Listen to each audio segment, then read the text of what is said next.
Personal log, celestial date 218.238.08. I've managed to make my way here to the Adolium mine from Dead Rock Station, only to find that the entrance had partly collapsed and it had fallen on top of one of the strange, furry little creatures called magma cyclopes that live on this planet. I hadn't thought they were sentient, and I'm still not sure if they are, but one of them was trapped partly under the crumbled entrance of this mine, and I was able to use my scanner to figure out an easy way to move some of the rubble and pull him or her or it out.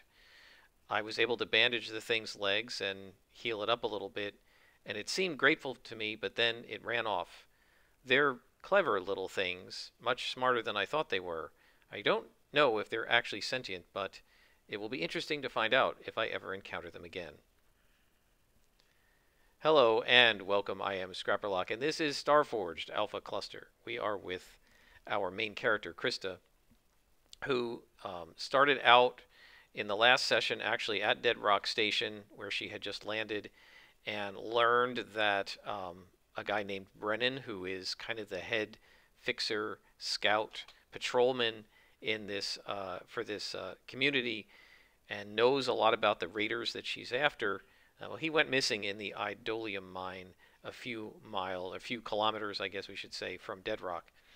So she first fixed her scanner, which has been of quite good use to her since, and then she went into the cantina where she talked to a bartender who told her that the mine had collapsed and several miners were trapped in there. And one of the things she noticed on Dead Rock is that it was stratified, that there are two classes. There's an upper class of people who wear, and they wear patches on their sleeves of their sort of jumpsuits. And one group wears a patch that has a star on it. And I've decided that those people are called Astrals. They are the descendants of the original passengers on the Kronos Exodus ship.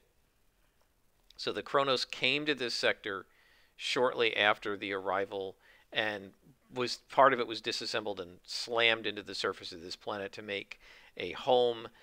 Where the other pieces are, we don't know. Might be in other places in this sector. Maybe it's in other sectors.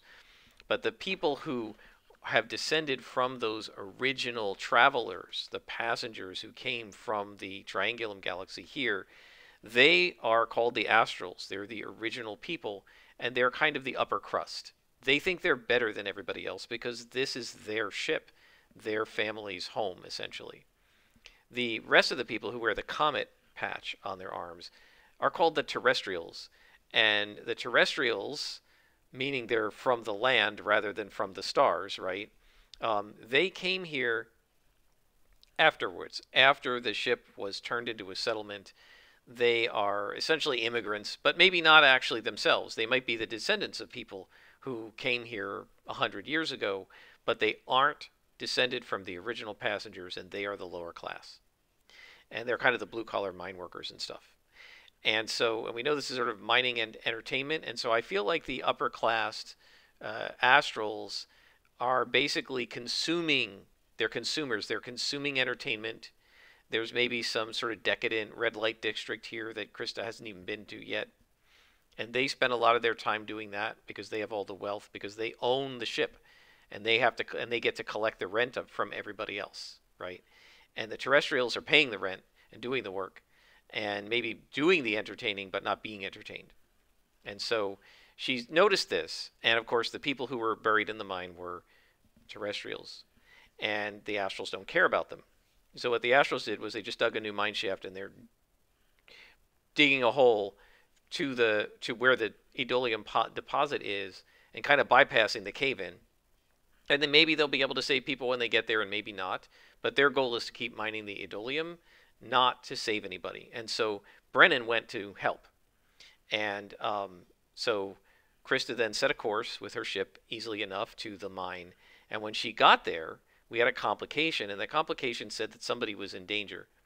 And with random rolls, it turned out it was one of these magless cyclops creatures that's kind of like a one-eyed Ewok. We said they're furry, and they're short, and they have a single eye. And so, yeah, I think of them as, I like Ewoks from Star Wars, so I think of him as a one-eyed Ewok, maybe a little skinnier than Ewoks. And so the thing called out to her for help. It was unclear whether it was speaking a language or just sort of babbling the way like a barking dog or a meowing cat would. And she was able to use her scanner to secure an advantage to see if she could get shift the rocks enough to pull it out without tumbling everything down on her. And she got an opportunity, so she even saw a way to get through the cave-in to get inside the mine potentially, although she's going to have to be careful when she does that. And then she pulled the Cyclops out and she healed its wounds. And we have to make a note for the future that because Krista has helped one of these, then sometime later when an unlooked for boon happens with maybe a find an opportunity type deal, maybe the opportunity will be that these things come back and help her. In the meantime, I've also updated the creatures. It's one of the things I didn't do was roll for a revealed aspect. So I just looked on the table. A lot of them didn't make sense, but one of them is clever. And so I think this thing is surprisingly intelligent. Maybe it's not sentient like an Ewok, but maybe it's like a really smart dog or cat or an elephant or something in terms of that level of intelligence, or like a chimp. So it's smarter than she thought it would be, and that's one of its revealed aspects. And I just assigned it because it made sense based on the story, since I didn't think to roll it. And I'm new to the rolling of the revealed aspects as we go, and so I'm going to probably forget to do that sometimes. So that's it for the review. And now we're standing at the mine entrance, and Krista turns on the headlamps of her environmental suit. And we have to remember that Iris is with her. And so I do want to point that out, and I've got to try to remember this, that Iris is a survey bot. And so when we undertake an expedition, plus wits, overland, or within a site, we can add +1 to it. So if we go plus wits, we can add +1. So what we're going to do now is we're going to undertake an expedition, and she is going to go through the sort of the opening in the rubble. There's like a hole that's big enough for her to kind of squat down and kind of crouch her way under. And the bot is small, so it can just float behind her or even ahead of her, and it turns its light on and it starts scanning. And this isn't an actual token. It's a tile, I think. Yeah. Because you can't really make a character out of an asset. So this thing is going to float through, and we're going to undertake a journey. So first we have to look at our progress sheet, right? And this is this expedition is a dangerous journey, so it's going to take several things. And the goal is to find Brennan and potentially the other miners. So maybe the other miners. Maybe Brennan won't leave without them. I don't know. We'll see. But we'll go by random rolls to see when we actually find this guy. But that will be kind of when we complete our expedition, I think. So we're going to undertake our expedition into the mine. And so we're going through over hazardous terrain, and that's basically what this is. So if we move at speed, we roll edge. If we keep under the radar, it's shadow. And if we stay vigilant, it's wits. Well, she's not moving with speed. So I think it's wits. And that means we get to roll +1 with the robot, right? Because it scans the path ahead. When you undertake an expedition overland or within a site, add +1. So we get to add +1. So the bot goes first and heads into the entrance and scans it. And we'll let her know that it's safe, let's say, and then she's going to go through. So I don't know if it's going to know whether it's safe or not. Let's check it out. So the bot goes through and it starts scanning, and then it beeps back to her. So we're undertaking an expedition with a +1 bonus and wits. And, oh, we get a strong hit. Well, actually, that's not true. You can only max out at a 10. And that matches the 10. So it's actually a weak hit. So we move, but it costs us a little bit. We could face a peril at the waypoint. Well, I think we're going to face a peril. So let's roll on the peril chart. So the bot beeps that she can come through, and she crawls through. And let's look at trouble. And let's roll it and see what kind of peril we get. And we get a Furnace World Trouble. Okay, so let's get the Oracle out and go to Furnace Worlds and roll. There's a way to roll for trouble. So hang on, let me find it. Okay, so it's just a generic planet-side peril. And it's on a life-bearing world, so let's see what we get. And we get treacherous or arduous path. Okay, well, that makes sense. So Krista comes in, and the robot beeps to her and lets her know that the cave, even inside, so now that they're in the entrance, is unstable as well. So it's unstable in here. And let's see what kind of feature we find in here.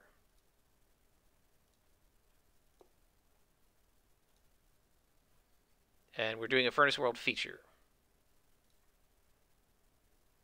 And we get intricate volcanic rock formations. Okay, so she gets inside, and there are these intricate volcanic rock formations in here. And they continue on along down the mine shaft. So let's draw the mine shaft in here, right?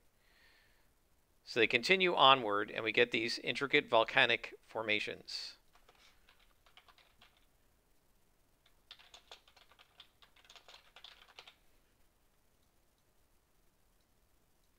And so we get these intricate volcanic formations, and it's treacherous. It's a dangerous path. So she's going to have to kind of be very careful. And what I'm going to say is, because it's a dangerous or arduous path, the next time, if she has to pay any sort of a price as we go forward, it's going to be like health or something like that, because it's dangerous, right? So maybe like a rocks fall on her or something. So this volcanic rock is sort of intricate and irregular, and she can see where parts of it, this tunnel have been carved and are smooth, but other parts of it are sort of jagged, and it almost looks like artwork, and her light sort of reflects on the obsidian, very black stone surface, and so do the light beams of Iris. And she looks around, and we've made progress. We don't want to forget that, right? We make progress, and we reach a waypoint. So this is the waypoint. So she's got intricate volcanic formations around her, and we faced a peril, which was that it's treacherous. So there's been rock fall from above, and so she's going to have to be very careful. The robot is floating, so it doesn't care, but she's going to have to be very careful not to like trip and fall and get hurt and that sort of thing. So we mark progress. And now she's going to continue forward through this area of intricate volcanic rock formations. And I think she's staying vigilant again. And the robot is going to try to help. It's going to go through and kind of aim its light down on the ground and see if it can find a way through. So let's move the robot forward. And Krista moves into this thing, and just let me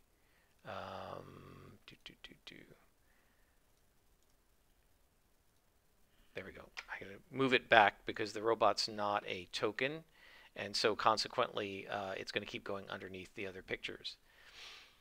So I don't think she needs to explore this waypoint. I think she wants to get through this section and go to the next section of this quote-unquote delve.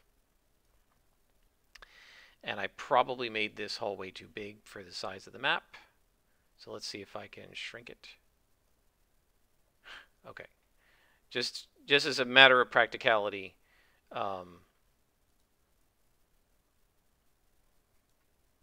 and now we're going to undertake an expedition. So she's trying to follow Iris through here.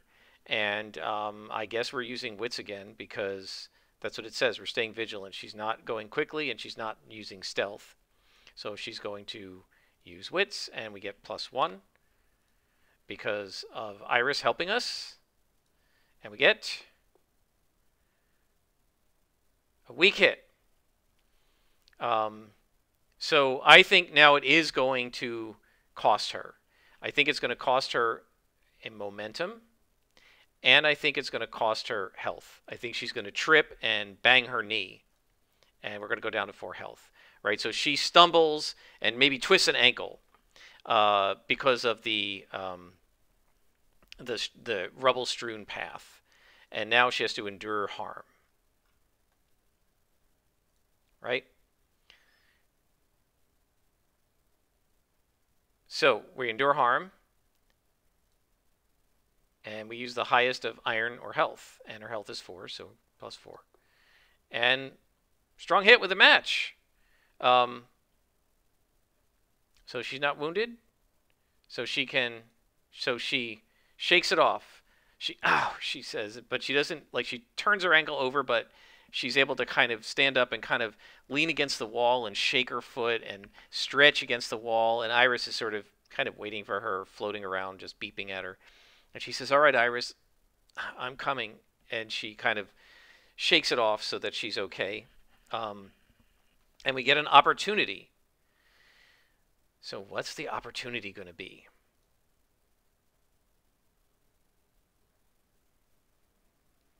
Let's see.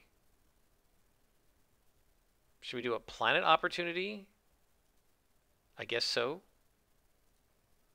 On a life-bearing world.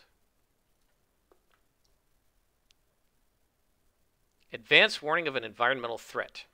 Okay, well, let's envision the area, and we'll see what the environmental threat would be. So let's envision this next area, and the next area in terms of features is going to be, again, a furnace world feature.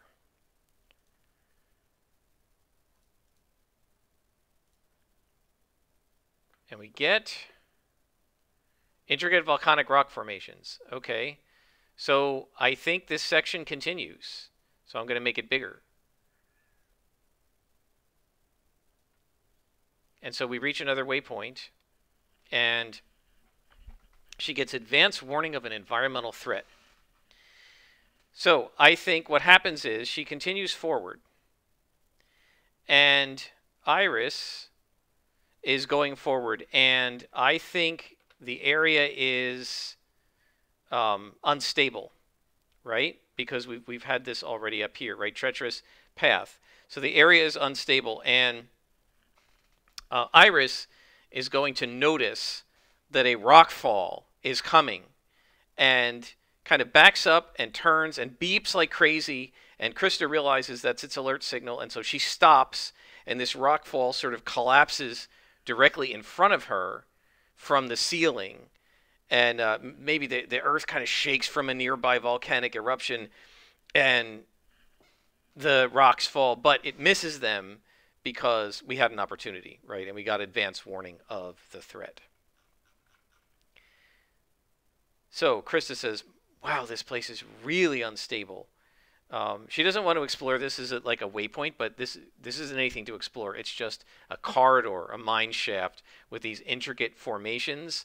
And she can see places where they were digging and I guess came up with no edolium, so they kept going. Or maybe they carved the edolium out. She sees some side passages going down, but they don't go very far. The vein played out and then they come back. And so she's going to continue going forward. So now she's going to continue through these intricate volcanic formations of this mine shaft, and we're going to undertake another expedition. And again, rolling wits with a +1 because of the droid. And we get a strong hit. So we envision the location and we mark progress. So let's mark the progress before I forget. And we're going to envision the location. So what do we come upon? This time we get an infested feature. So we're going to look for themes, infested feature. And what do we get? We get eggs, cocoons, or a nest. Okay, so the question is this eggs, cocoons, or a nest of the magma creatures or something else? I'm going to say 50-50 on that. So is it a magma creature nest? I don't think they would have eggs or cocoons.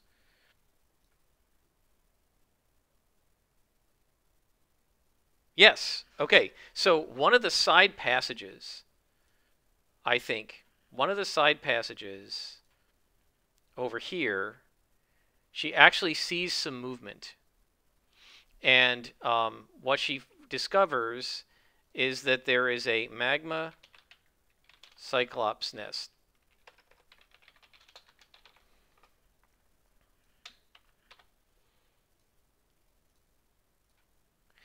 And this was a strong hit, right? So it doesn't necessarily have to be a threat. So here's a question. Is this just babies, like 2 or 3 babies in a nest? Is there a parent with them? Is it possible that the wounded one is the parent?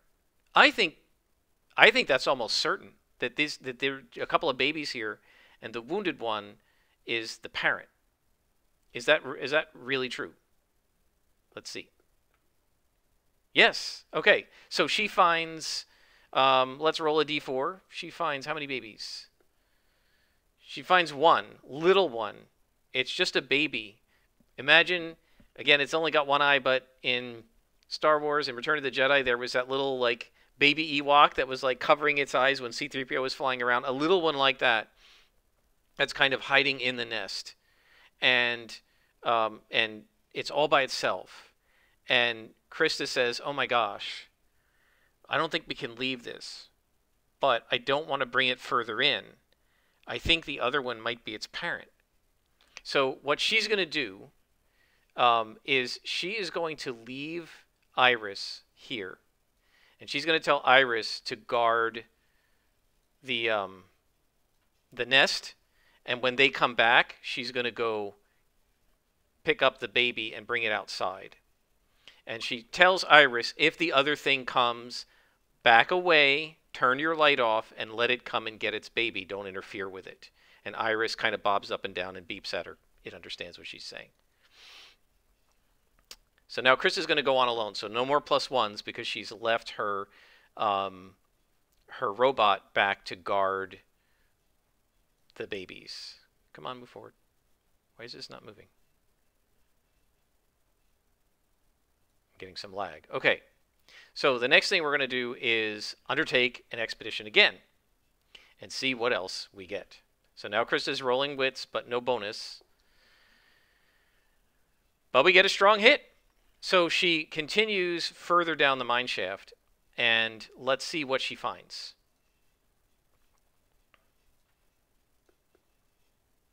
It's again an infested feature.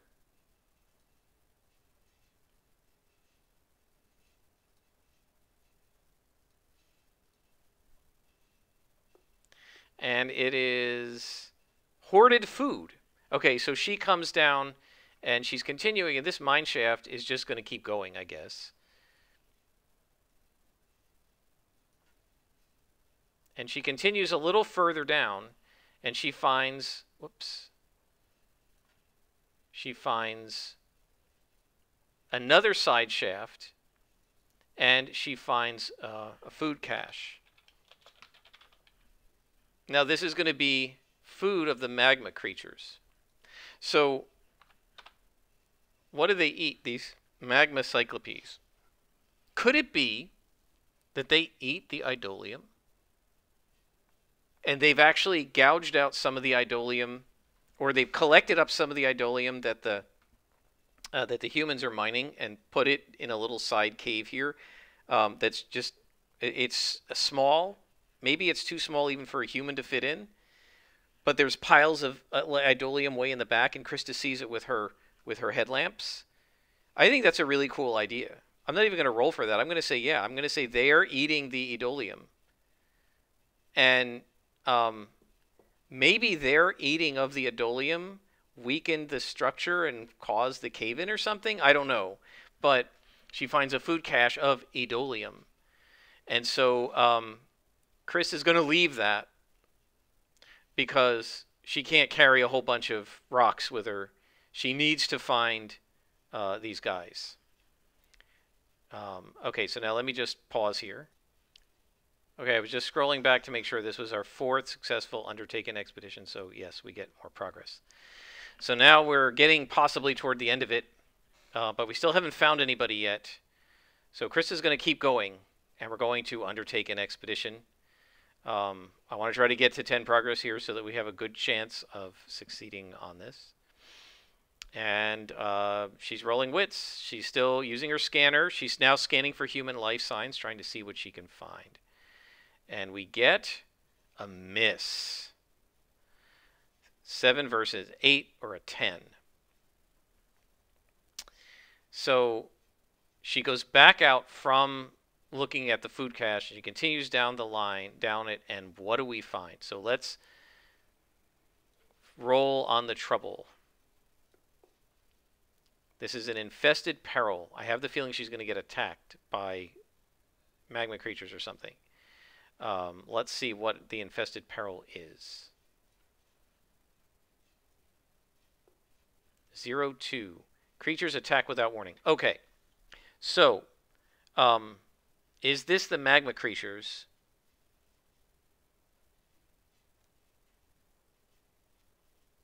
We also have to pay the price. So I think her momentum goes down because she was slowed down by looking into these things, right? Both the food cache and the baby. And maybe it's the other parent, right? One parent was outside and knows that she's good, but the other parent is in here and it saw her mucking around here and it's mad. Is that what happened? I think that's likely. I think that's almost certain. But let's ask the Oracle. Maybe not. Almost certain. Yes. So barely, but yes. So she's going to have to fight a magma cyclops. Why is it doing that with the... Hold on, let me fix the token. Okay, so the magma cyclops attacks without warning. So she saved the father, let's say, and this is the mother. And she's mad because she thinks Chris is hurting her young, so she just jumps out and attacks. So let's reveal an aspect of it and see what it's going to attack with. So creatures, revealed aspect. So this is something, this is the other aspect that we're going to reveal. And this is paralytic toxin. Okay, so if it hits her, it's going to have a paralytic toxin.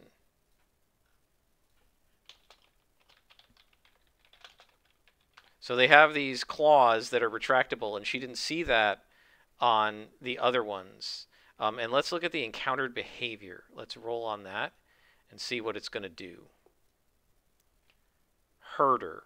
Okay, well, I guess it's, there's only one of them here based on the narrative. I can't imagine there would be a lot of them since there's a cave-in, and I think they're trapped. This one was trapped. So I don't know whether that's going to do much here. Whoops, I did not mean to pop that out. And so let's see what happens. We've got to enter the fray, and this is being surprised. And we got to remember, Krista probably doesn't want to kill this thing because she would recognize that it's just defending its baby, right? So let's go to our combat moves here and enter the fray. And we're caught in a trap. So plus wits. So what do we get? Oh, not good. Weak hit. So we can take -2 moment. Choose one. Take +2 momentum or be in control. I think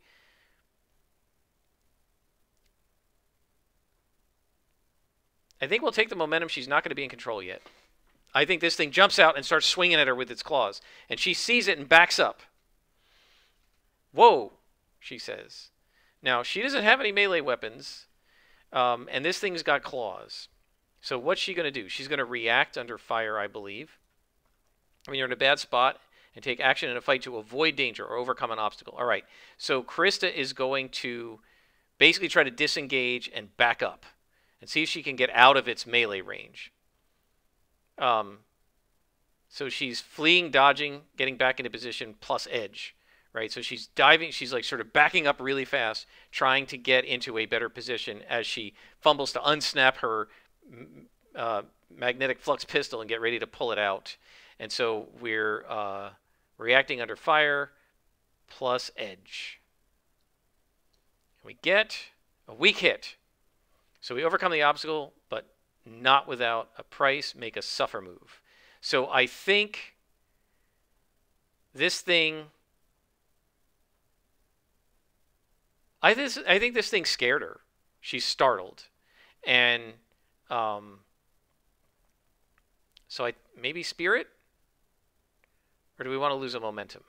I think we lose one momentum. She's delayed. She backs up, but she's a little delayed and she can't get her gun out. So she's still in a bad spot, and the Cyclops, let's see, is it going to run toward her? Let's see what it does. Let's go to the Oracle since it's in kind of control. And we're going to look at combat. Hang on. Let me find it, and I'll bring you back. Okay, combat action. What is it going to do? It's going to make a cautious or probing attack. Okay, so I think this thing, they're pretty clever. I think this thing is going to pick up, remember there's a bunch of rocks and rubble around here. I think it's going to pick up some rocks and start throwing them at Krista. And Krista's reaction is going to be what? Again, she doesn't want to kill this thing. She doesn't have like a stun gun or anything.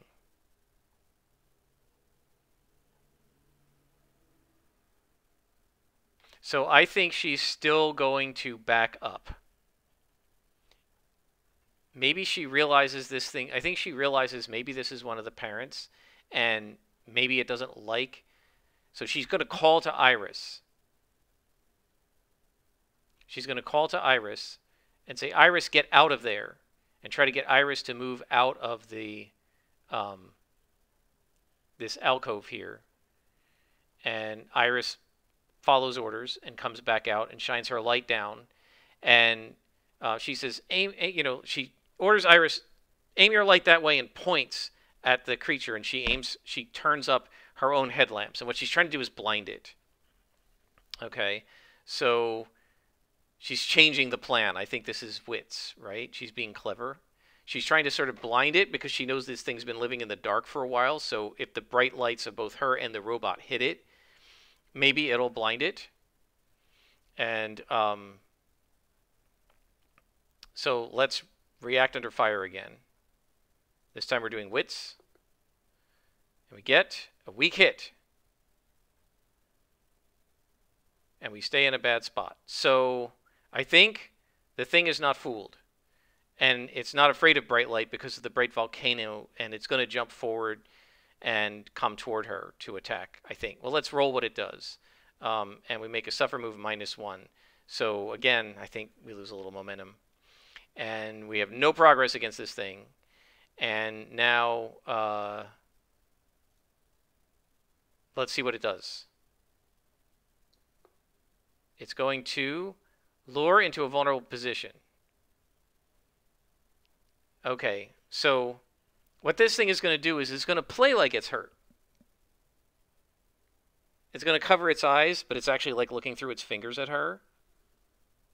And it's getting ready to jump.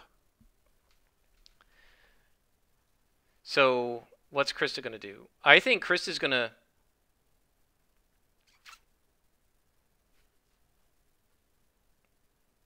I mean, I think she's going to back up.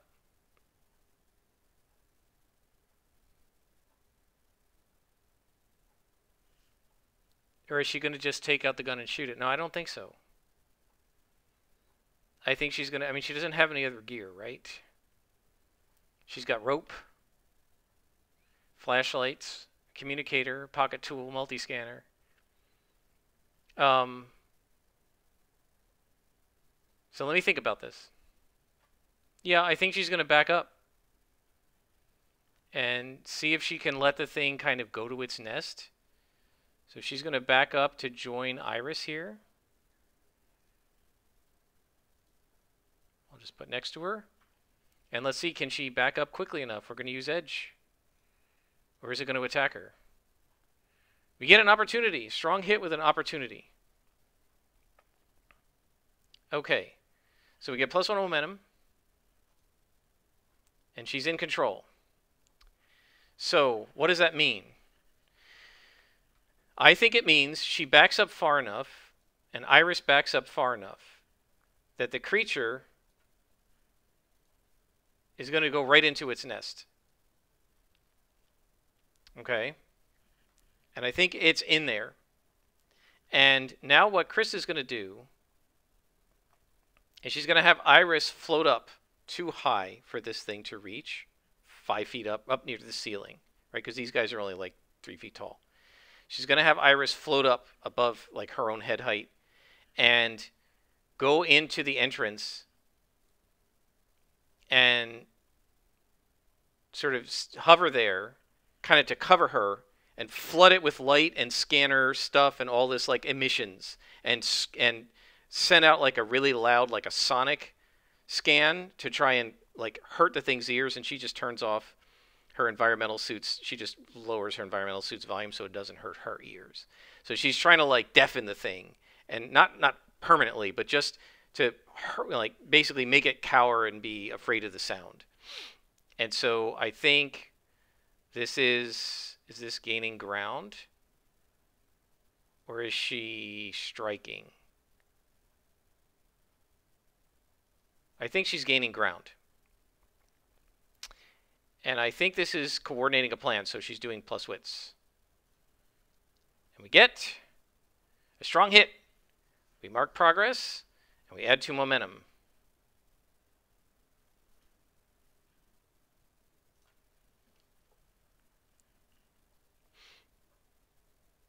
All right, and then what's Krista going to do? She's going to come up here,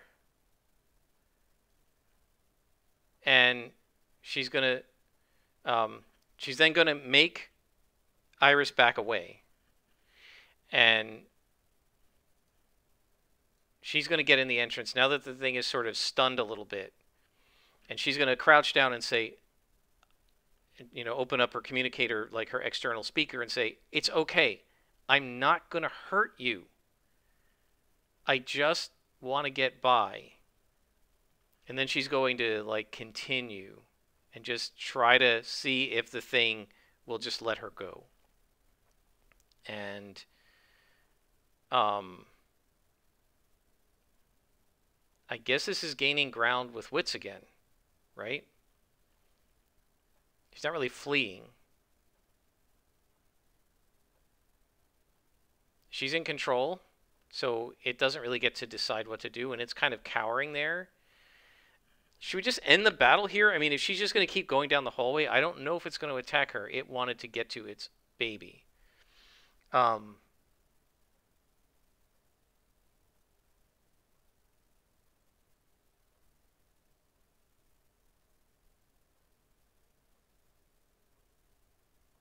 Yeah, so I think, so she's going to back down. She's going to make Iris back down the corridor and just wait and see what this thing does. So I think that's gaining ground. And it's a strong hit.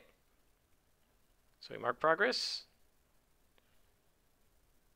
And we're at 10 momentum.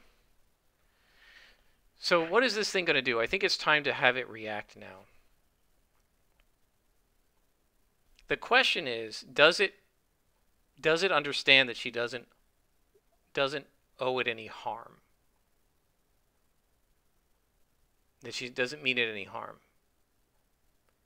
I don't know. Let's ask the Oracle. Maybe we just end the combat if it makes sense to do.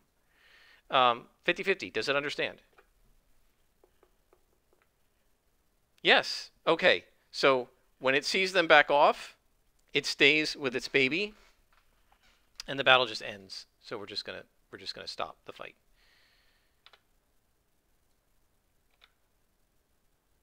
Okay. So Krista says, "All right, Iris, I guess you better stay with me. We tried to protect the baby, but I guess it doesn't want our help, so let's just leave it." And Iris kind of beeps and kind of bobbles and nods a little bit. And Krista says, "Let's see if we can find out where these guys are." And she continues further and further down this mine shaft. And she passes some broken equipment now in some of the rock falls, and but we haven't encountered anybody yet. So let's undertake an expedition one more time, but this time we are using wits and we're using Iris to help us, so we get +1. And we got 10 momentum, so we should be able to succeed here, let's hope. Of course. So let's burn the momentum to get a weak hit. And we face a peril at the end. Or we can make suffer moves. I think we're going to face a peril at the end. What will the peril be? I don't know. We're 41 minutes in, so let's stop here. And we'll find out in the next episode what is the peril that she faces in this next waypoint. All right, folks, I hope you've enjoyed that. This has been a fun little delve. A lot of stuff happened that I didn't expect. Until next time, I am Scrapperlock, and this has been Starforged Alpha Cluster.